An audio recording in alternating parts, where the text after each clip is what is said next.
Good morning students. So നമ്മുടെ first module complete ആയിട്ടുണ്ട് ഇന്നലെ. സോ ഇനി നമ്മൾ ഡിസ്കസ് ചെയ്യാൻ പോകുന്നത് പ്രീവിയസ് ഇയർ ക്വസ്റ്റ്യൻ പേപ്പറാണ്. ഓക്കെ, ഞാൻ അങ്ങനെയാണ് സ്ഥിരമായിട്ട് എടുക്കാറ്. അതായത് ഒരു മൊഡ്യൂൾ കഴിഞ്ഞാൽ അതിൻ്റെ previous year question paper discuss ചെയ്യാറുണ്ട്. സോ നമുക്ക് അതേപോലെ തന്നെ മുന്നോട്ട് പോവാം. സോ പ്രീവിയസ് ഇയർ ക്വസ്റ്റ്യൻ പേപ്പറിൽ ഒരു ക്വസ്റ്റ്യൻ പേപ്പറിൽ വന്ന ക്വസ്റ്റ്യൻസ് ആണ് ഈ പറഞ്ഞിരിക്കുന്നത് കേട്ടോ. പാർട്ട് എയിൽ ആദ്യത്തെ ക്വസ്റ്റ്യൻ മാത്രമാണ് ഞാൻ രണ്ട് ക്വസ്റ്റ്യൻ പേപ്പർ നോക്കിയതിലും കണ്ടിട്ടുള്ളത്, ഇങ്ങനെ ഫസ്റ്റ് മൊഡ്യൂളിൽ നിന്ന് വന്നിട്ടുള്ളത്. So first question is briefly explain evolution of EIA in India.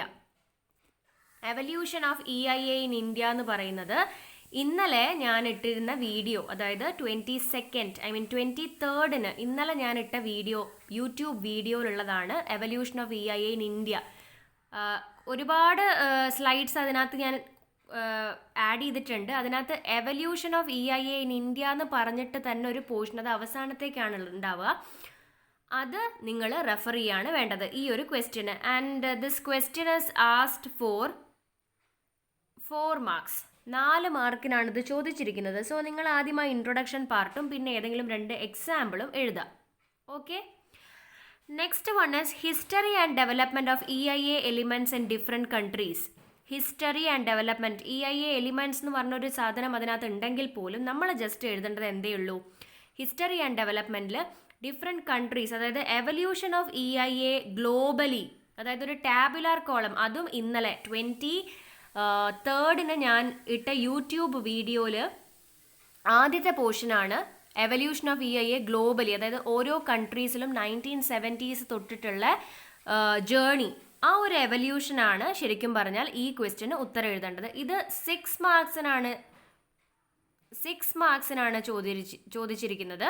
So എന്താ ചെയ്യേണ്ടത്, ഞാൻ ടാബുലാർ കോളവും അതിന് മുൻപ് ജസ്റ്റ് ഒരു സ്ലൈഡിൽ കുറച്ചൊരു ഇൻട്രൊഡക്ഷൻ പാർട്ടും എഴുതിയിരുന്നു. അപ്പോൾ അത് രണ്ടും എഴുതണം 6 മാർക്സിന്. Okay, next question is explain present scenario in India about EIA study. ഇത് ആക്ച്വലി ഒരു സിനാരിയോ എന്ന് പറഞ്ഞിട്ട് എവല്യൂഷൻ മാത്രമേ നമ്മളോട് ശരിക്കും സിലബസിൽ ചോദിച്ചിട്ടുള്ളൂ. ഇത് ജസ്റ്റ് ഒരു ജനറൽ ക്വസ്റ്റ്യൻ ആയിട്ട് നമുക്കിതിനെ കൺസിഡർ ചെയ്യാം. സോ ഇതാണ് ഇനി ഞാൻ എക്സ്പ്ലെയിൻ ചെയ്യാൻ പോകുന്നത്. പ്രസൻറ്റ് സിനാരിയോ അല്ലെങ്കിൽ present practices of EIA in India എന്ന പോർഷനാണിത്. സോ EIAൻ്റെ എഫക്റ്റീവ് ഇംപ്ലിമെൻറ്റേഷന് വേണ്ടിയിട്ട് 2 കാര്യങ്ങളാണ് ഏറ്റവും ഇമ്പോർട്ടൻറ്റ്. ഒന്നാമതായിട്ട് അത് പ്രോപ്പർ ക്വാളിഫൈഡ് ആയിട്ടുള്ള, നമുക്കറിയാം EIA നമുക്ക് ഓരോ സ്ട്രക്ചറും അല്ലെങ്കിൽ ഓരോ പ്രൊജക്ട്സിനുമുള്ള EIA ചെയ്യുന്നത് ഓരോ ഏജൻസീസാണ്.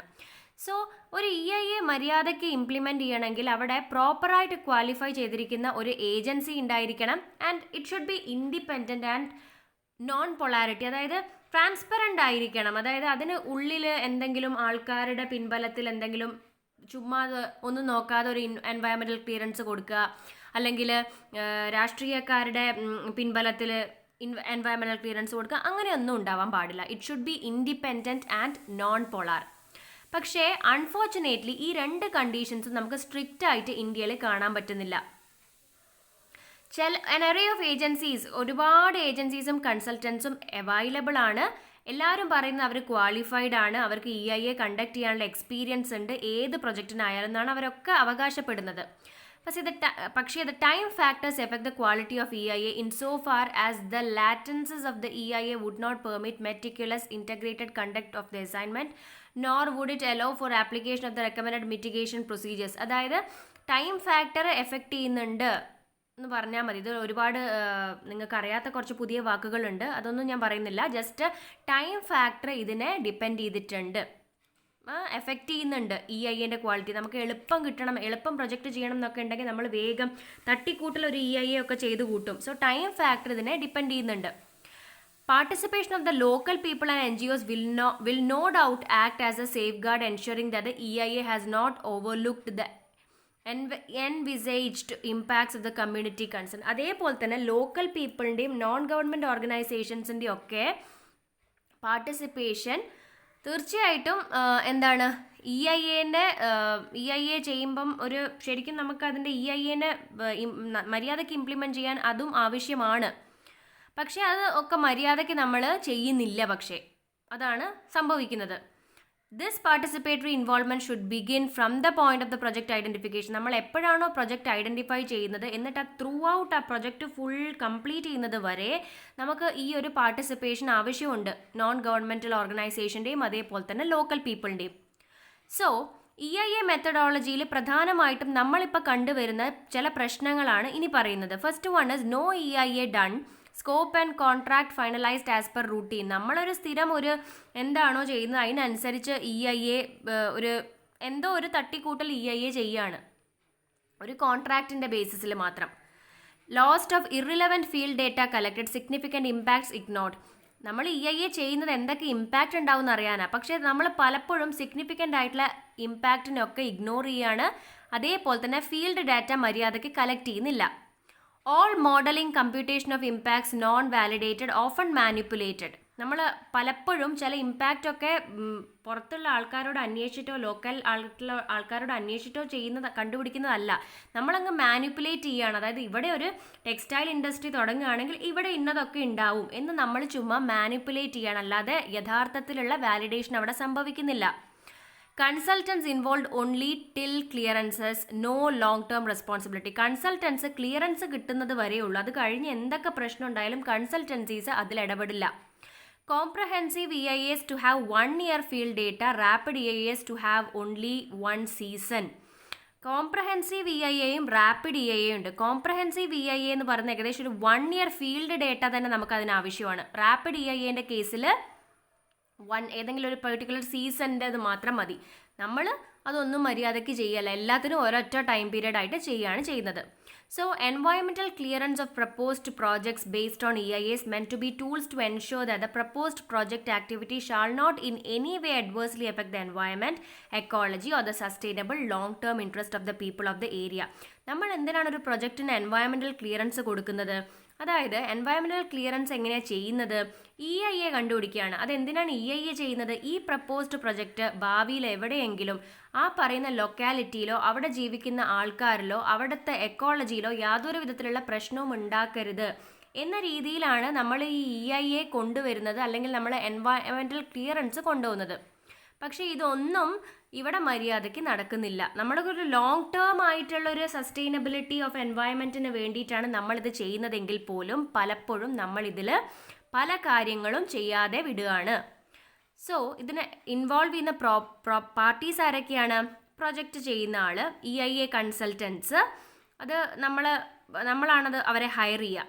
പിന്നെ ഗവൺമെൻറ് ഡിപ്പാർട്ട്മെൻറ്റ്സ്, ഏജൻസീസ്, പിന്നെ ഇത് ബാധിക്കുന്ന ആൾക്കാരുണ്ടല്ലോ, ഈ പറയുന്ന പ്രൊജക്റ്റ് തുടങ്ങുമ്പം അത് ബാധിക്കുന്ന ലോക്കൽ പീപ്പിൾ, പിന്നെ environmental activities and NGOs, activist and NGOs and the court, ഇവരൊക്കെയാണ് ഇത് ബാധിക്കുന്നത്. So this is the present scenario in India. ഇതാണ് പ്രസൻറ്റ് സിനാരിയോ ഇൻ ഇന്ത്യ എന്ന് ചോദിച്ചാൽ നിങ്ങൾ എഴുതേണ്ട പോർഷൻ. ഓക്കെ,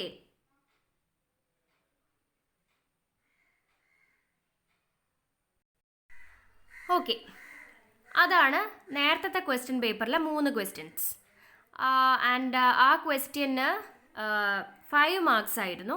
അപ്പം ഞാൻ ആ പഠിപ്പിച്ച കാര്യങ്ങൾ തന്നെ എഴുതിയാൽ മതി. വേണമെങ്കിൽ പ്രസൻറ്റ് സിനാരിയോ എന്ന് ചോദിച്ച സ്ഥിതിക്ക് നിങ്ങൾക്ക് EIA 2020 കുറിച്ചും ഒന്ന് എഴുതാം. ഓക്കെ, നൗ വി ആർ, പക്ഷേ അത് ചിലപ്പം നിങ്ങൾ കറക്റ്റ് ചെയ്യുന്ന ആൾക്കാരുടെ പാർട്ടിയൊക്കെ ചിലപ്പം അതിൽ ഇൻവോൾവ് ചെയ്യും, അതുകൊണ്ട് നിങ്ങളത് കൂടുതലായിട്ടും എഴുതണ്ട.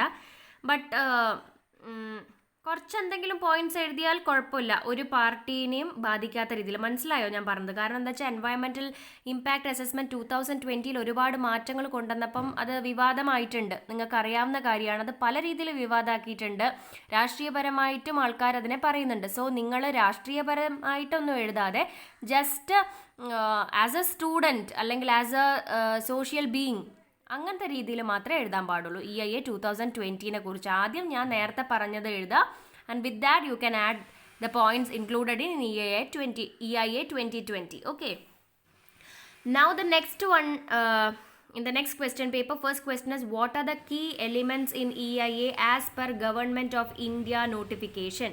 ഇതിനകത്ത് നിങ്ങൾ എഴുതേണ്ടത് 2006 ഇന്ത്യൻ ഗവൺമെൻറ്റിൻ്റെ EIA നോട്ടിഫിക്കേഷൻ പ്രകാരം റിപ്പോർട്ടിൽ വരുന്നു എന്ന് പറഞ്ഞിട്ട് ഒരു ടാബുലാർ കോളം ഞാൻ പഠിപ്പിച്ചിട്ടുണ്ടായിരുന്നു. അതാണ് key elements in EIA as per government of India notification. അതേസമയം വെറും എലിമെൻറ്റ്സ് ഇൻ EIA എന്ന് പറഞ്ഞിരുന്നെങ്കിൽ നിങ്ങൾ എന്താ എഴുതേണ്ടത്?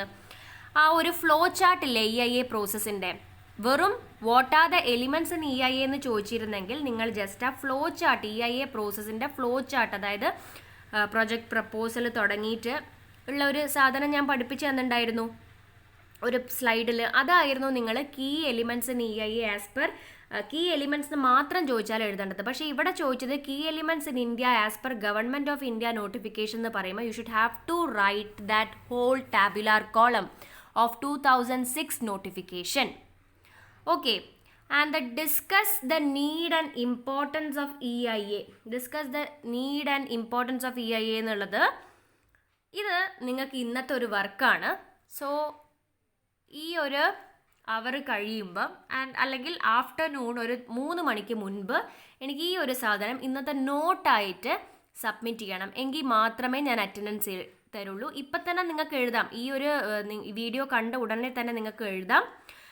വീഡിയോസ് ഓൾമോസ്റ്റ് 11 to 15 minutes അത്രയേ ഉള്ളൂ. 1 hour ഇല്ലേ നിങ്ങൾക്ക് ക്ലാസ്. സോ ഈ ഒരു അവറിനുള്ളിൽ നിങ്ങൾ ഈ need and importance of EIA എന്ന് പറയുന്ന പോർഷൻ എഴുതിയിട്ട് ഗൂഗിൾ ക്ലാസ് റൂമിൽ ഇടണം. എങ്കിൽ മാത്രമേ ഇന്നത്തെ അറ്റൻഡൻസ് നിങ്ങൾക്ക് തരികയുള്ളൂ. Okay, hope it is clear for you. EIA as per government of India notification key elements, അതിൻ്റെ ആൻസർ എന്താണെന്ന് ഞാൻ ഒന്നും കൂടി ഇതിനകത്ത് കാണിക്കാം ഇപ്പം.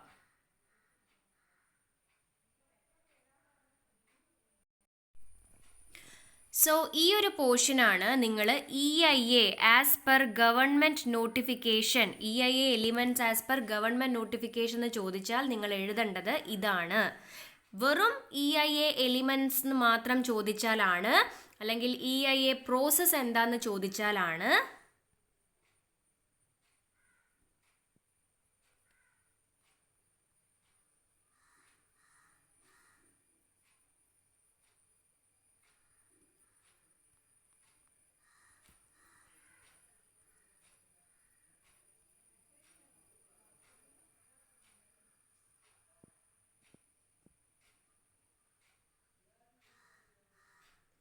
നിങ്ങൾ ഇത് എഴുതേണ്ടത്.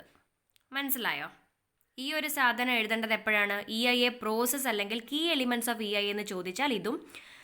വെറാസ് ഗവൺമെൻറ് ഓർഡർ പ്രകാരമുള്ള അല്ലെങ്കിൽ ഗവൺമെൻറ് നോട്ടിഫിക്കേഷൻ പ്രകാരമുള്ള EIA എന്ന് ചോദിച്ചാൽ നിങ്ങൾ എഴുതേണ്ടത്, അതായത് ഇപ്പം ചോദിച്ച ക്വസ്റ്റ്യൻ പേപ്പറിലെ ക്വസ്റ്റ്യനുള്ള ആൻസർ ദിസ് ഇതാണ്. ഓക്കെ, 2006 എന്ന് സ്പെസിഫൈ ചെയ്തിട്ടില്ല എങ്കിലും ഇതാണ് ഗവൺമെൻറ് നോട്ടിഫിക്കേഷൻ പ്രകാരമുള്ള EIA ചോദിച്ചാൽ എഴുതേണ്ട എലിമെൻറ്റ്സ്. അത് റിപ്പോർട്ട് എന്ന് ചോദിച്ചാലും ജസ്റ്റ് എലിമെൻറ്റ്സ് എന്ന് ചോദിച്ചാലും ആസ് പെർ ഗവൺമെൻറ് നോട്ടിഫിക്കേഷൻ അല്ലെങ്കിൽ 2006 എന്നുണ്ടെങ്കിൽ ഇതാണ് നിങ്ങൾ എഴുതേണ്ടത്. Hope it is clear for you, and now you start writing the need and importance of EIA and submit it by the end of this hour. Okay, thank you.